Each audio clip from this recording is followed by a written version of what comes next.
തെരഞ്ഞെടുപ്പ് ഫലം വരും മുൻപ് തന്നെ കോൺഗ്രസിനുള്ളിൽ മുഖ്യമന്ത്രി സ്ഥാനത്തെ ചൊല്ലി തുടരുന്ന തർക്കങ്ങളിൽ മുസ്ലിം ലീഗ് നേതൃത്വത്തിന് കടുത്ത അതൃപ്തിയെന്ന് സൂചന.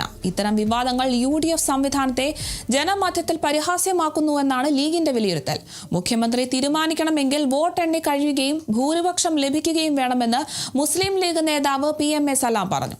UDFൽ നടക്കുന്ന ചർച്ച പുറത്തുവിടുന്നത് ഉചിതമായ നടപടിയല്ല.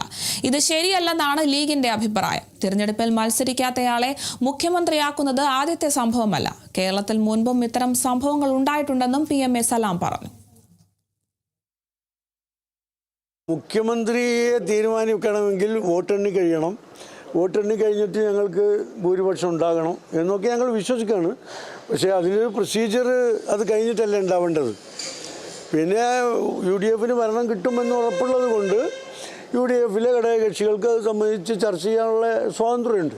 പക്ഷേ ആ ചർച്ച പുറത്തു വരുന്നത് പൊതുസമൂഹത്തിൽ വിടുന്നത് ശരിയല്ല, ഒരു ഉചിതമായ നടപടിയല്ല എന്ന് മുസ്ലിം ലീഗ് ഉറച്ചു വിശ്വസിക്കുകയാണ്. കാരണം ഇതിനു വേണ്ടി ഈ കൊടും ചൂടത്ത് വെയിൽ കൊണ്ട ഒരുപാട് പ്രവർത്തകരുണ്ട്.